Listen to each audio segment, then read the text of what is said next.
Hello friends, आप सबका स्वागत है हमारे चैनल धरती भवानी कृपा में। तो आज हम आपके लिए समुद्र मंथन की कथा लेकर आए हैं। तो अगर आपको हमारा ये वीडियो अच्छा लगे तो हमारे चैनल को सब्सक्राइब करना, लाइक करना और शेयर करना मत भूलिएगा। आइए चलिए सुनते हैं कथा। श्री सुखदेव जी बोले, हे राजन, राजा बलि के राज्य में दैत्य, राक्षस तथा दानव अति प्रबल हो उठे थे। उन्हें शुक्राचार्य की शक्ति प्राप्त थी। इसी बीच दुर्वासा ऋषि के श्राप से देवराज इंद्र शक्तिहीन हो गए थे। असुरराज बलि का राज्य तीनों लोकों पर था। इंद्र सहित देवतागण उससे भयभीत रहते थे। इस स्थिति के निवारण का उपाय केवल वैकुंठनाथ विष्णु ही बता सकते थे। अतः ब्रह्मा जी के साथ समस्त देवता भगवान नारायण के पास पहुँचे। उनकी स्तुति करके उन्होंने भगवान विष्णु को अपनी विपदा सुनाई।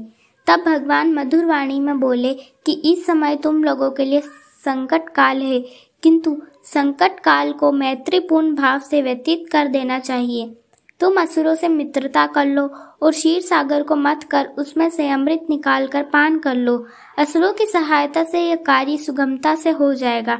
इस कार्य के लिए उनकी हर शर्त मान लो और अंत में अपना काम निकाल लो। अमृत पीकर तुम अमर हो जाओगे और तुम में असुरों को मारने का सामर्थ्य आ जाएगा। भगवान के आदेश अनुसार इंद्र ने समुद्र मंथन से अमृत निकालने की बात बलि को बताया। असुरराज बलि ने देवराज इंद्र से समझौता कर लिया और समुद्र मंथन के लिए तैयार हो गए। मंदराचल पर्वत को मथनी तथा वासुकी नाव को नेति बनाया गया। स्वयं भगवान श्री विष्णु कच्छप अवतार लेकर मंदराचल पर्वत को अपनी पीठ पर रखकर उसका आधार बन गए। भगवान नारायण के असुर रूप में असुरों में और देवता रूप में देवताओं में शक्ति का संचार किया। वासुकी नाग को भी गहन निद्रा देकर उसके कष्ट को हल लिया। देवता वासुकी नाग को मुख की ओर से पकड़ने लगे। इस पर उल्टी बुद्धि वाले दैत्य, राक्षस, दानव ने सोचा कि वासुकी नाग को मुख की ओर से पकड़ने में अवश्य कुछ न कुछ लाभ होगा। उन्होंने देवताओं से कहा कि हम किसी से शक्ति में कम नहीं हैं, हम मुंह की ओर का स्थान लेंगे। तब देवताओं ने वासुकी नाव के पूंछ की ओर का स्थान ले लिया। समुद्र मंथन आरंभ हुआ और भगवान कच्छप के 1,00,000 योजन चौड़ी पीठ पर मंदराचल पर्वत घूमने लगा। हे राजन, समुद्र मंथन से सबसे पहले जल का हलाहल विष निकला। उस विष की ज्वाला से सभी देवता तथा असुर जलने लगे और उनकी कांति फीकी पड़ने लगी। इस पर सभी ने मिलकर भगवान शंकर की प्रार्थना की। उनकी प्रार्थना पर महादेव जी उस विष को हथेली पर रखकर उसे पी गए, किंतु उसे कंठ से नीचे नहीं उतरने दिया। उस कालकूट विष के प्रभाव से शिव जी का कंठ नीला पड़ गया, इसलिए महादेव जी को नीलकंठ कहा जाता है। उनकी हथेली से थोड़ा सा विष पृथ्वी पर टपक गया था, जिसे नाग, बिच्छू आदि विषैले जंतुओं ने ग्रहण कर लिया। विष का शंकर भगवान के द्वारा पान कर लेने के पश्चात फिर से समुद्र मंथन प्रारंभ हुआ। दूसरा रत्न कामधेनु गाय निकली, जिसे ऋषियों ने रख लिया। फिर उच्चैः श्रवा घोड़ा निकला, जिसे असुरराज बलि ने रख लिया। उसके बाद ऐरावत हाथी निकला, जिसे देवराज इंद्र ने ग्रहण किया। ऐरावत के पश्चात कौस्तुभ मणि समुद्र से निकली, उसे विष्णु भगवान ने रख लिया। फिर कल्प वृक्ष निकला और रंभा नामक अप्सरा निकली। इन दोनों को देवलोक में रख लिया गया। आगे फिर समुद्र को मथने में महालक्ष्मी जी निकली। महालक्ष्मी जी ने स्वयं ही भगवान विष्णु को वर, उसके बाद कन्या के रूप में वारुणी प्रकट हुई, जिसे असुरों ने ग्रहण किया। फिर एक के पश्चात एक चंद्रमा, पारिजात वृक्ष तथा शंख निकले और अंत में धन्वंतरी अमृत का घट लेकर प्रकट हुए। धन्वंतरी के हाथ में अमृत को असुरों ने छीन लिया और उसके लिए आपस में लड़ने लगे। देवताओं के पास दुर्वासा के श्रापवश इतनी शक्ति नहीं रही थी कि वे असुरों को लड़कर उस अमृत को ले सके, इसलिए वे निराश खड़े हुए उनका आपस में लड़ना देखते रहे।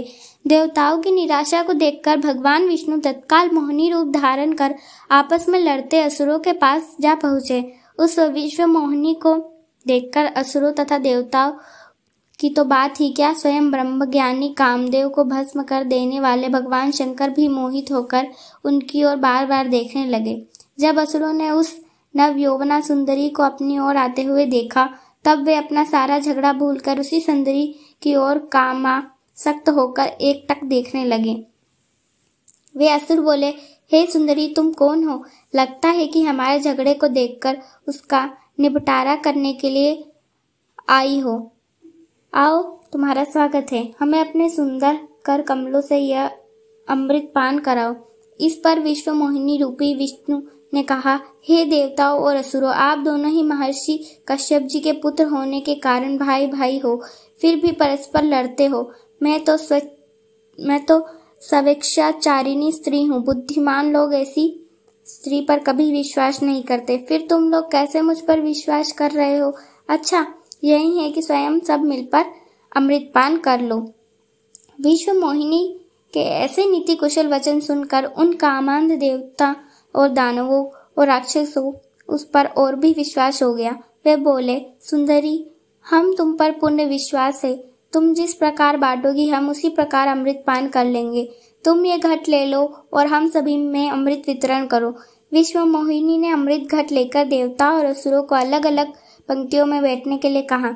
उसके बाद असुरों को अपने कटाक्ष में मदहोश करते हुए देवताओं को अमृत पान कराने लगी। असुर उनके कटाक्ष में ऐसे मदहोश हुए कि अमृत पीना ही भूल गए।